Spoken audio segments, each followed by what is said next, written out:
In a dark expanse, there shines a sun.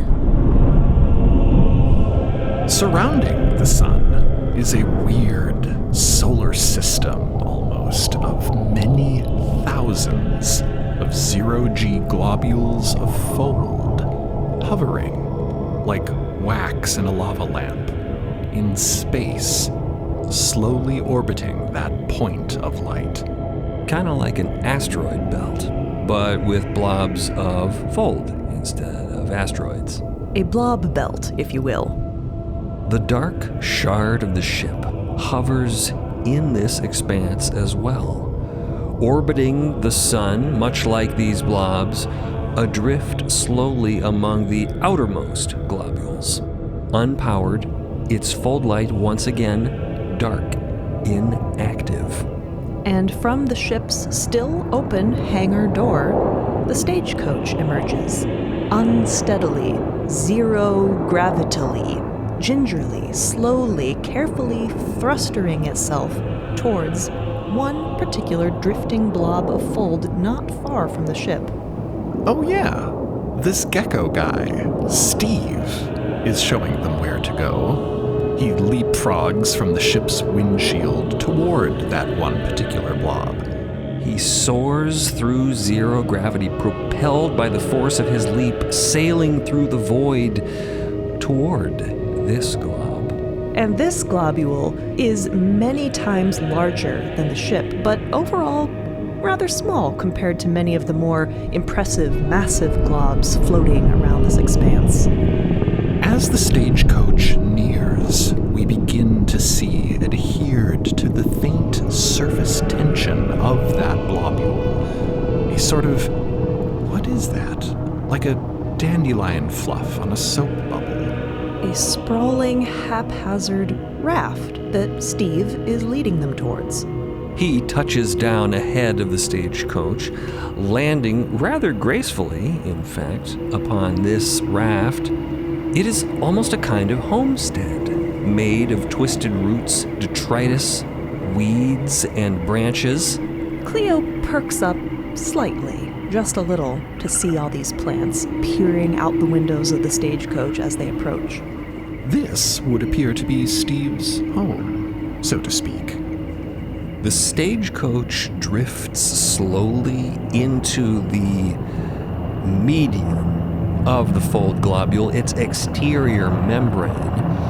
The stagecoach, being an aero-amphibious vehicle capable of navigating both air and fold spaces, switches over into its fold mode now, its wings tucking in, its thrusters going inert.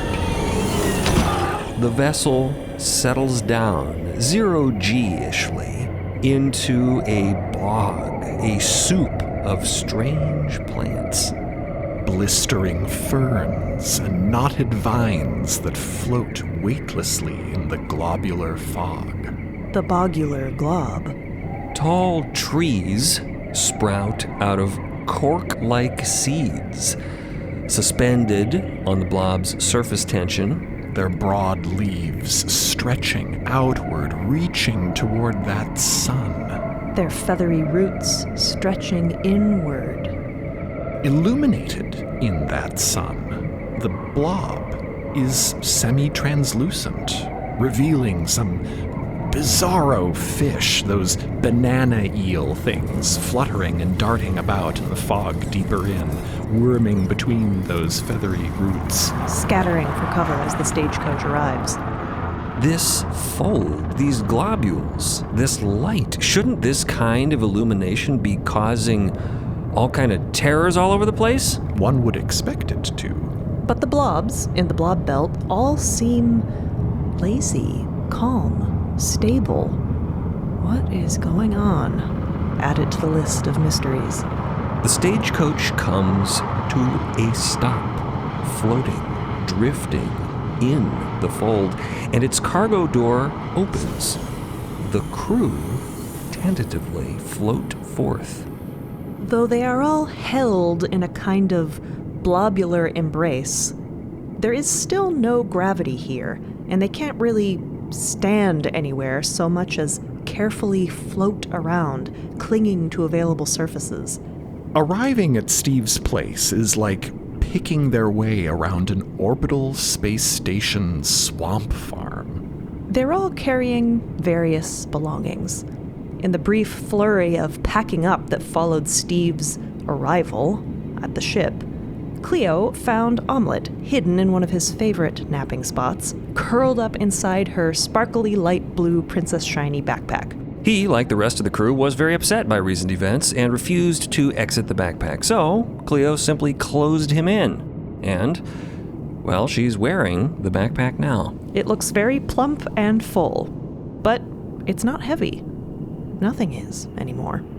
Steve frogs around, clambering with speed and ease, springing from surface to surface, showing off his home. Sort of like a veteran astronaut showing off all his cool moves to a flock of new astronauts. Yeah, Steve is quite graceful.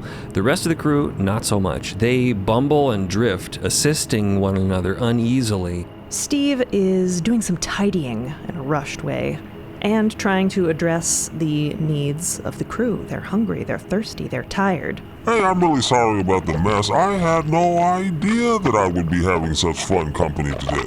Steve is very, very excited to have friends here today. This is great. He's showing them his food. He's got some nets over here that he handmade. Oh, look at these cool rocks that he collected from inside of one of his trout bananas. The rest of the crew is sort of half listening. They are in a daze. Rawfield just died. And Steve is aware of this. He is not insensitive to their predicament, but he can't hide the fact that for him, this is a really exciting day.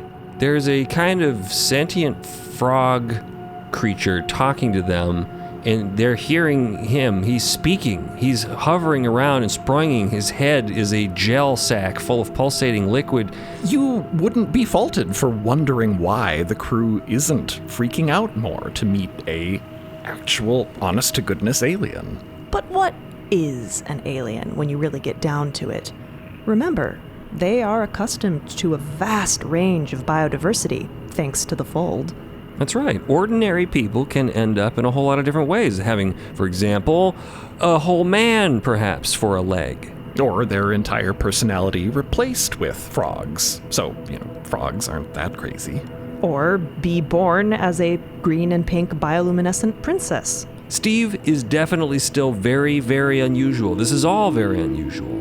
Definitely pushing the boundaries of what counts as a person. But he, as unusual as he is not even by any means remotely the most unusual thing that our crew is dealing with today. He casually pushes some floating fish bones out a window, the remains of a previous meal. I'm so excited that you're here. Be careful. It is a little precarious in some situations and a little dangerous. Don't go floating off. He beckons for them to stay safely within this fold blob, or at least within the walls of his little one-room shack. If you would like, you can tie yourselves to some of these straw mats that I've made. That way you could even sleep if you were tired. You could take a little nap. They are tired.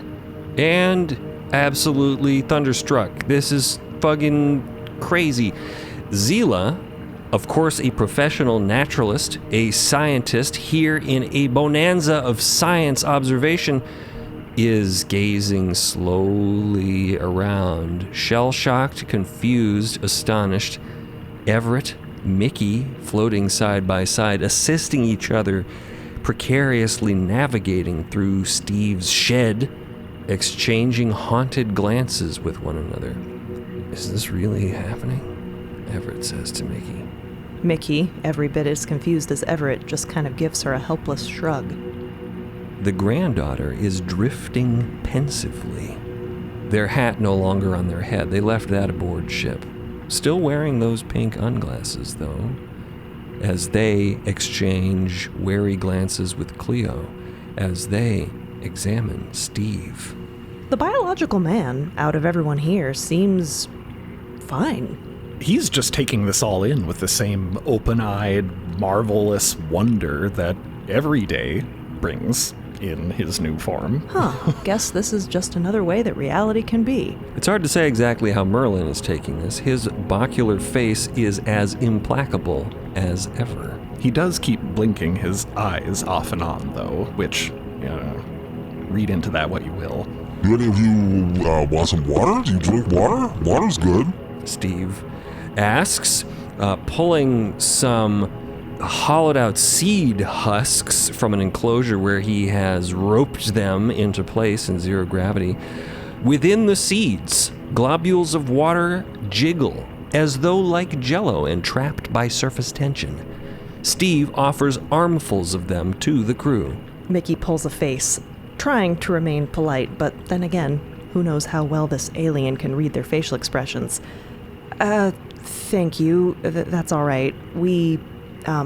This vessel is actually our lifeboat. It's already well stocked with emergency supplies, so... She indicates the stagecoach hovering outside. So until we have no other options, it might be safer for us to stick to our own food for now. Steve shrugs. Makes no difference to him. And continues on fussing about his farm. This is fun. Should they have a dinner party or something today? Oh, man. He's the only one in the mood. And calling it a farm is generous. Why, you might call it an almost a sort of a kind of a hut, house, shack, shed sort of a thing. We're notoriously bad at describing places like these. It's a place to sleep, a place to eat. It has a very temporary, insubstantial nature, woven out of reeds and fish bones, roots and vines. It's been a while since he had company, and when hosting company, one often would like to look one's best. So Steve switches out his shirt, pulling on a sort of tubular shawl that he now wears around his neck stalk. You could almost call it a sort of a thneed, really. Something that everyone needs.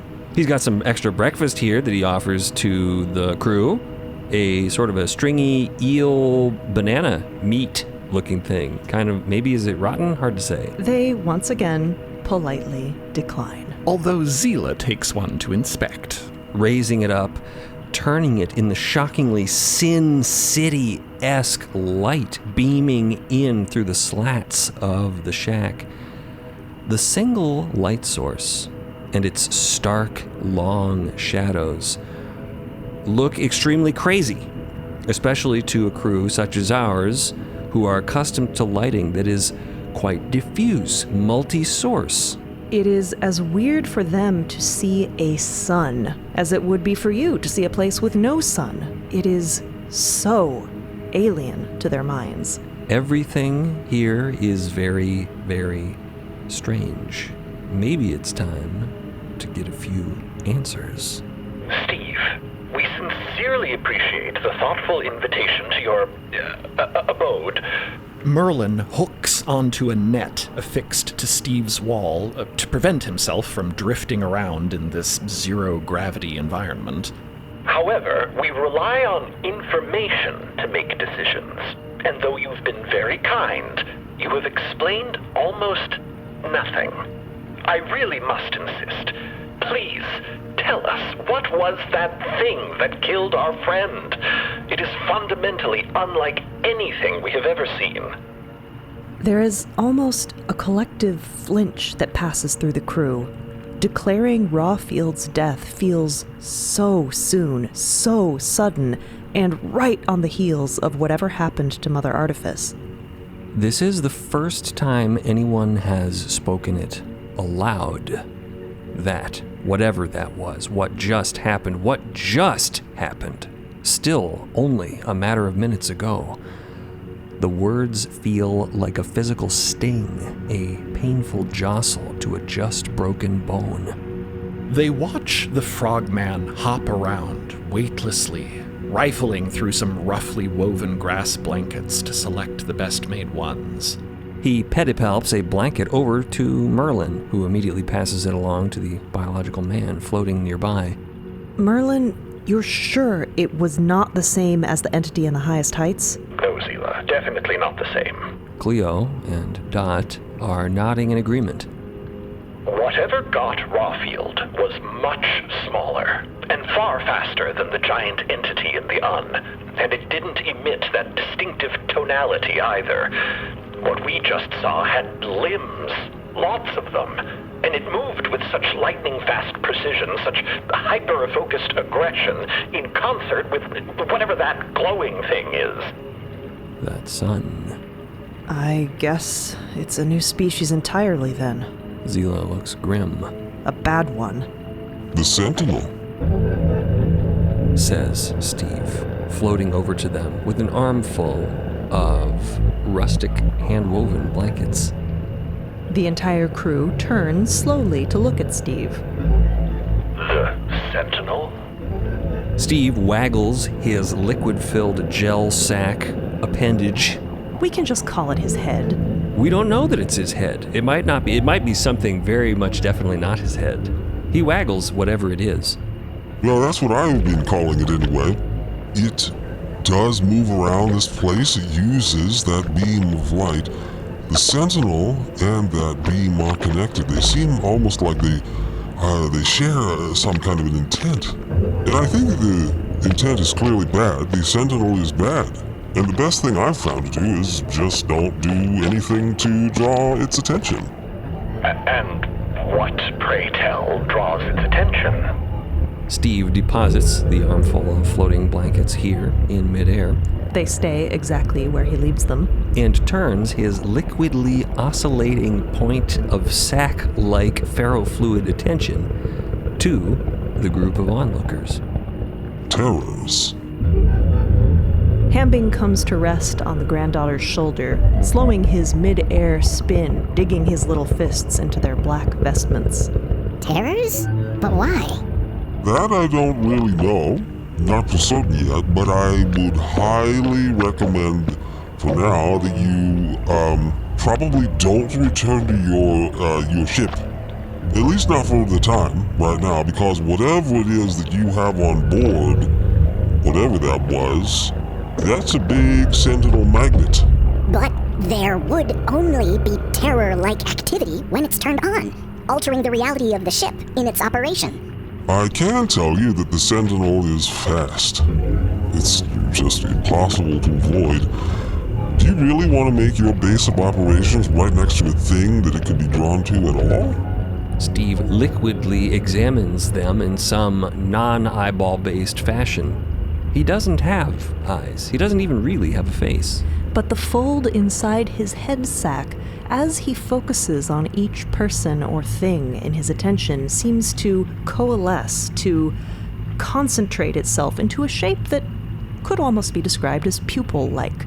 So I just recommend staying away for a while. So you can observe from a safe distance whether or not the sentinel is attracted to your ship, or whatever's inside your ship, in its dormant state then, and maybe only then will you know if it is safe to return to your vessel. Zila is rubbing her forehead. So this sentinel, what does it do most of the time? You've been able to stay safe from it. Does it hunt other things? This fold seems pretty inert. There's no terrors here for it to be drawn to. That's why it isn't here. It presumably detects terrors as they arise out there, and as you've now seen, it is able to eliminate anything it deems to be a threat. I just avoid it by not thinking too hard. That's sort of a weird comment. That is a little weird. Dot is definitely curious about it. Do you mean to suggest that if you do think too hard, the sentinel comes to get you?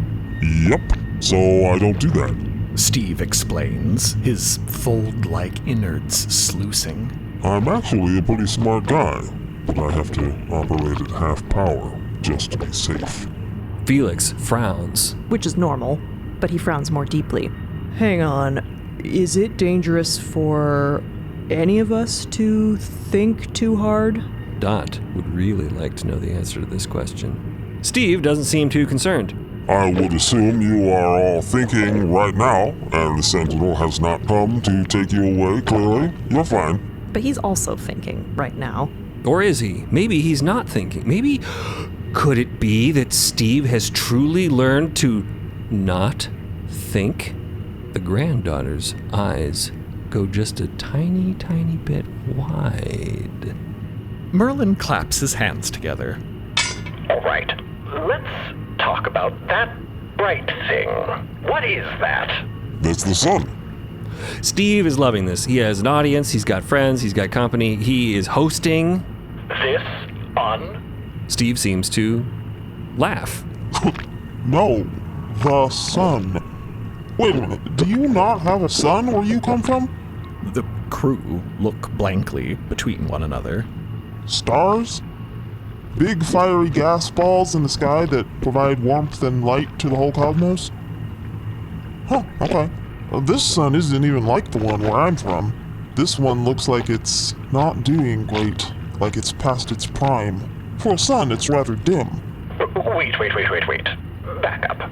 What do you mean, where we come from and where you're from? This is some distant extent of the delta, right? The furthest extremity of the cosmos. Or is this whole environment somehow inside of a terror of some kind?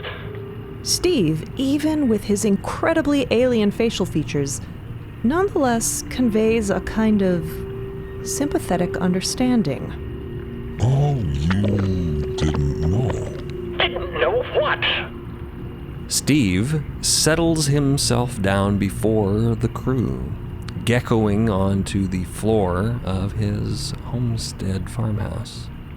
I'm sorry for not covering this earlier, I just thought you knew. This is not a part of your cosmos. From what you've described, it sounds like you're from a different cosmos entirely. In that way, we're the same. This is not my cosmos either. I'm stranded here, just like you. This, naturally, causes a bit of commotion. What do you mean by that? Impossible. Really? I don't believe it. What do you mean? There is more than one cosmos. Come on. Really? No. Listen, I've flown all Wow, over the okay, cosmos. hang on, I've listen, I explained understand. what do you- Okay, how is listen, that? What do okay, you- quiet. how- Listen, what- please, excuse me, what- please, hang on. Hello, please allow me to explain. You're saying that there is more than one cosmos? Yes, that's exactly what I'm saying. There are uncountable multitudes of cosmoses. Merlin hates this information. And what makes you so sure? Have you considered perhaps that this all might be a terror illusion, or maybe some kind of pocket at the end of the delta somehow? That would make more sense. If this is yet another still different cosmos from the one that you and we are from, how is it even possible that we can communicate with you if you are from some other reality? What are the odds that life that arose in two separate cosmoses evolved the very same language? Steve loves this. These are great questions. This is the most fun he's had all who knows how long. He doesn't seem to be aware that Merlin is fiercely debating with him. To him, this is just a great conversation. Oh, what are the odds? The odds are nearly impossible, and that's exactly why we've been brought together. I believe the Fold brought us together because we can communicate. I believe that if you manage to successfully travel between cosmoses, your destination is determined by many variables, not the least of which is the Fold's read on what sort of being you are. In the grand scheme of things, we have a lot more in common than we do not. Our languages, our ways of understanding things, our words for things. And our commonalities are part of why we were directed here and why we have been brought together. Fundamental patterns exist. Reality exists because it does, so it's like that because of the way that it is. The others are exchanging looks behind Merlin's back. And Merlin puts his hands on his hips in what is almost a petulant sort of pose. He floats authoritatively in 0G. He re-grabs onto the corner of a cabinet. In order to not quarrel, Mr. Steve, until we can discern once and for all that this isn't somehow a distant extent of our delta, but is instead on the other side of the whatever it was, the one thing that we can know is that we really don't know anything. I understand. But I actually know quite a lot, and I'd love for you to know it too. Perhaps you'll concede, Steve, that this whole another cosmos idea is, for now, just a theory. You have come from a distant place, and so have we. And now we are all here together in some unfathomably isolated point of convergence at the far end of our mutual realities. It must be so. Understand, I am no layperson. I have dedicated my life to this subject. I am a cosmologist. Steve claps his delicate little forehands together in what looks to be delight. Oh, how marvelous. I am too. Oh, how nice. Zila waves a hand, putting this academic pissing contest to rest. Okay. If we do entertain the assumption that this is, let's say, another cosmos, who are you, Steve? How did you get here? Well, like I said, I am a cosmologist and an explorer. And as the rest of the crew looks on, Steve relates a little story. My research indicated that there may be multiple cosmoses. I had a theory about how to travel from one cosmos to another, and I had the opportunity to put that theory to the test. Steve slumps woefully. Unfortunately, I wasn't prepared for what lay on the other side. I arrived here with no ship, no tools, no food.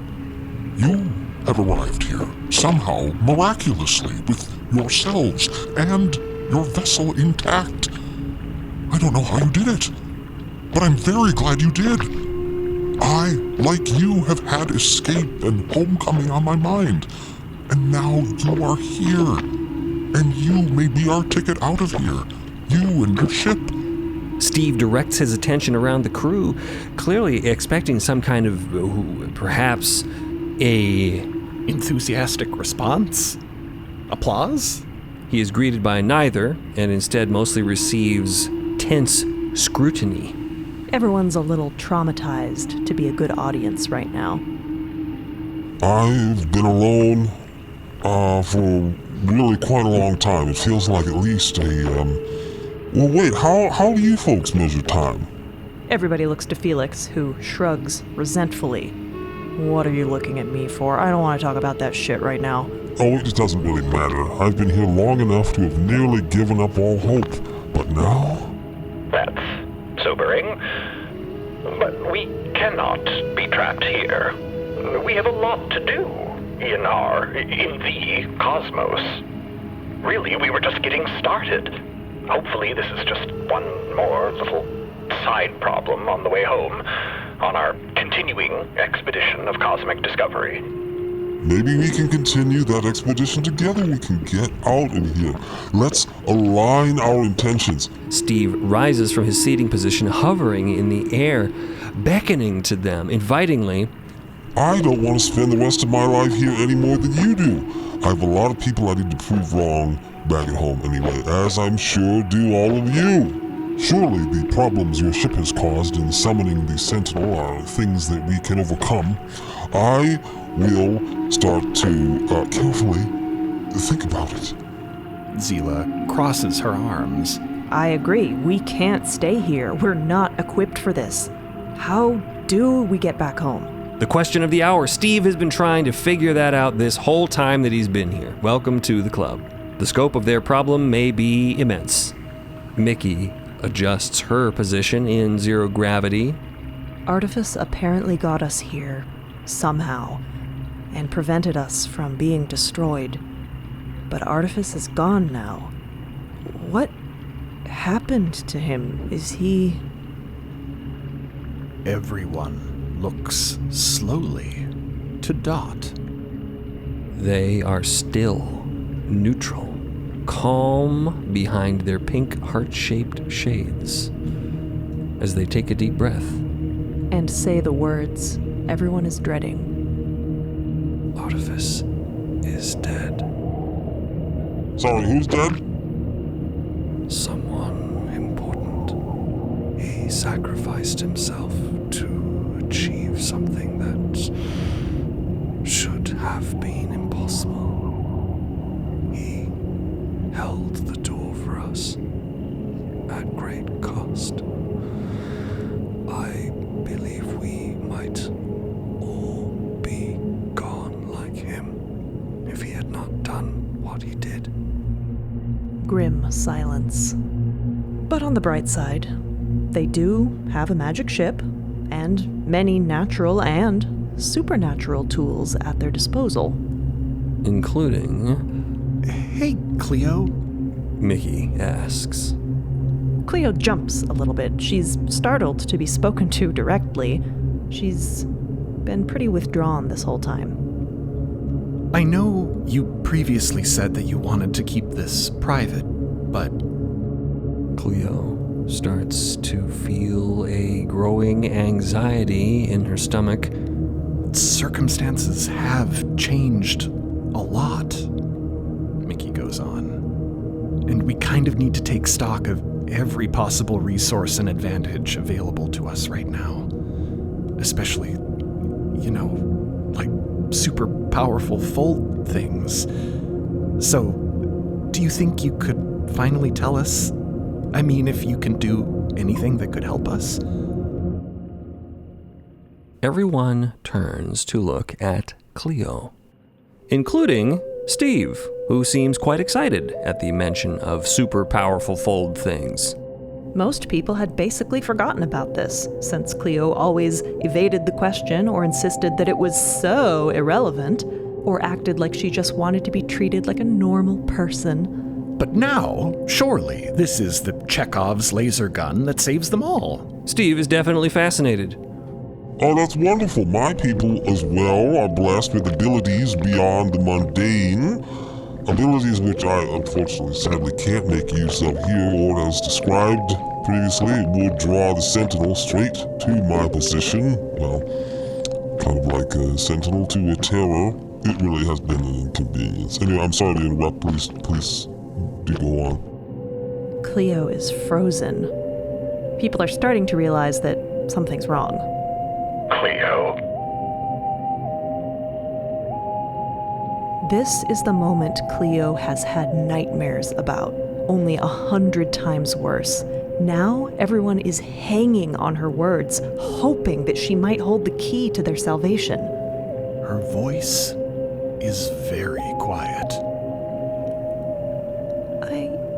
I don't actually have a fold gift. Everett blinks. Really? But you said... Mickey gently shushes her. Cleo squeezes her eyes shut. She instantly regrets not making up some harmless little lie, like being able to talk to butterflies or something. Everyone would have believed that, and this horrible feeling could have been avoided. I just didn't want anyone to know, okay? I can't do anything. I'm sorry. I wish I could, but I'm sorry.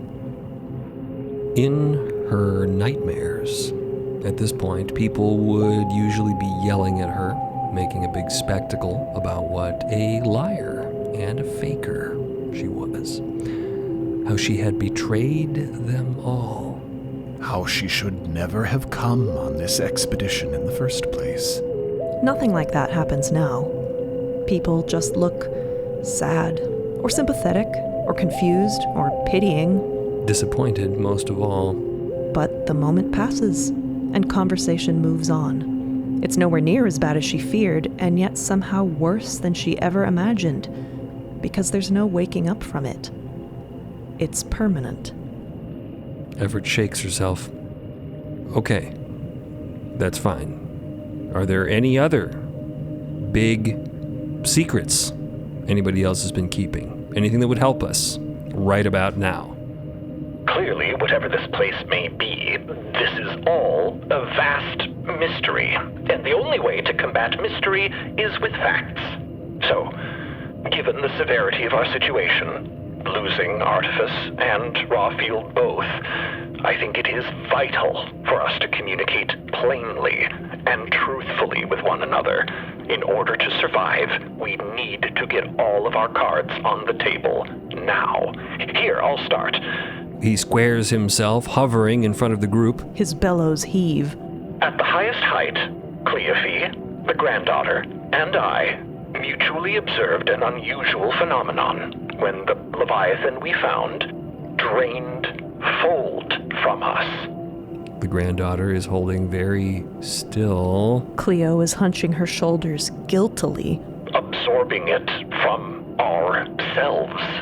We elected to exclude that detail from the report because it seemed, well, to be candid, rather freaky. You lied about what happened in the because you thought it was freaky? Everett says, immediately separating herself from Mickey, starting to float towards Merlin. Only until we understand more. We were all of us in a very unnatural state of being. What kind of scientist are you? What kind of cosmologist would with... Everett. Mickey grabs her and pulls her back. Cleo pulls her hair down beneath her chin.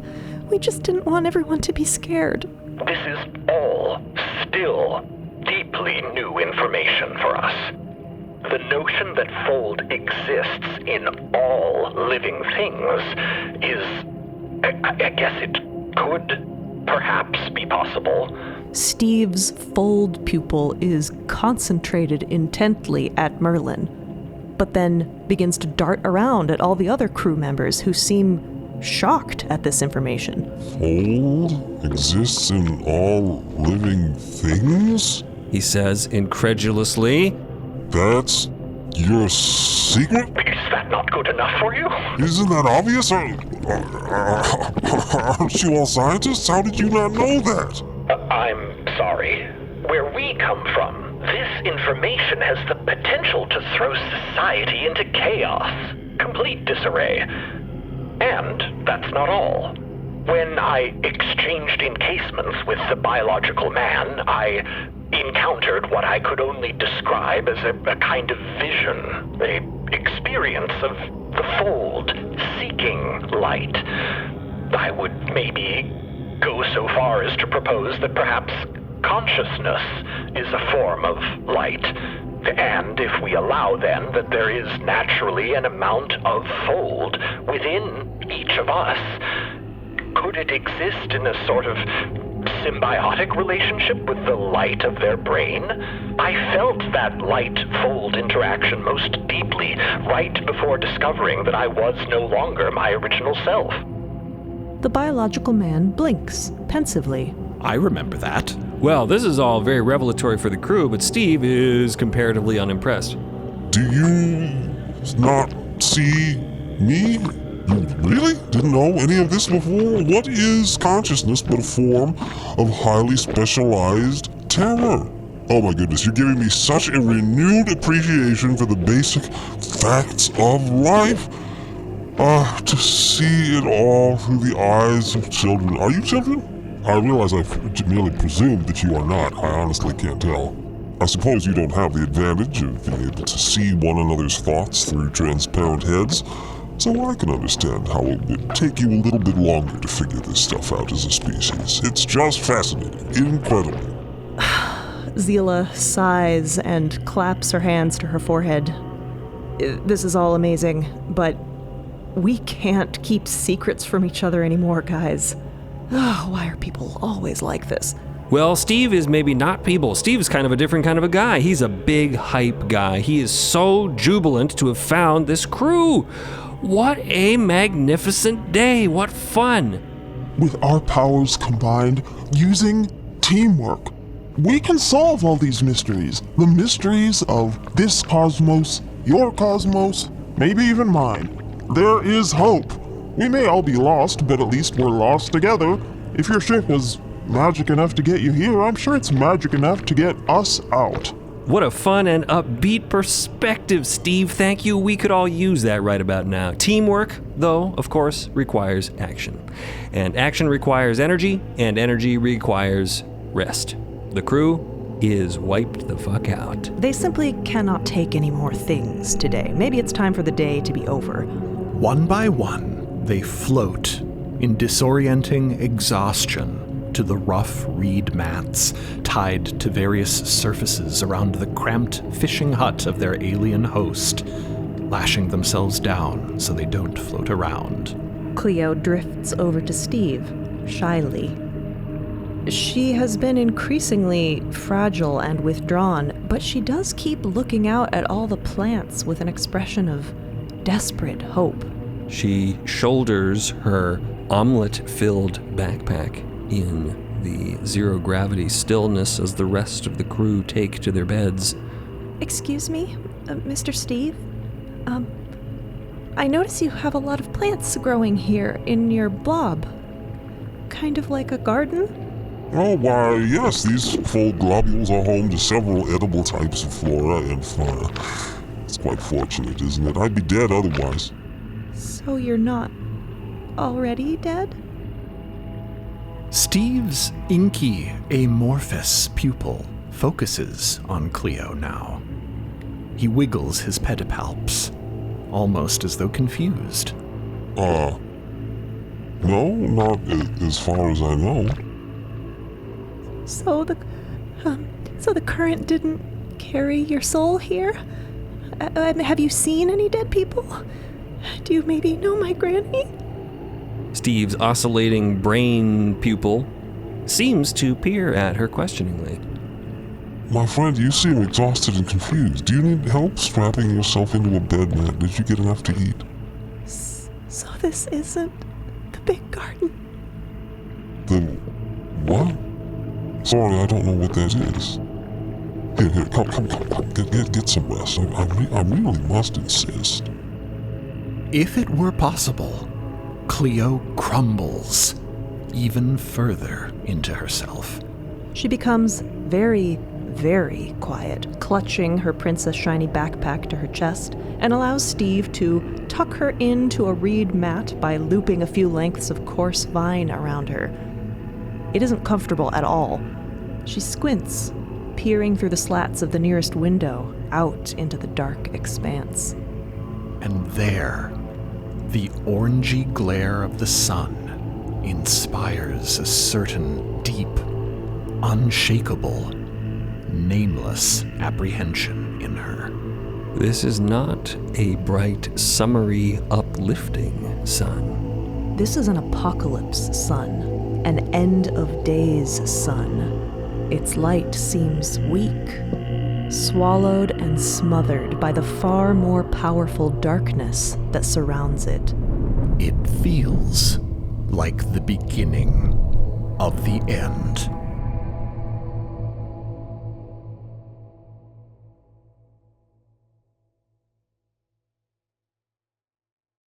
Thanks for listening to Unend. If you're enjoying the story, please rate and review to help someone new discover the cosmos. You can catch Unend every Wednesday anywhere you stream podcasts or through the MIDST Podcast YouTube channel.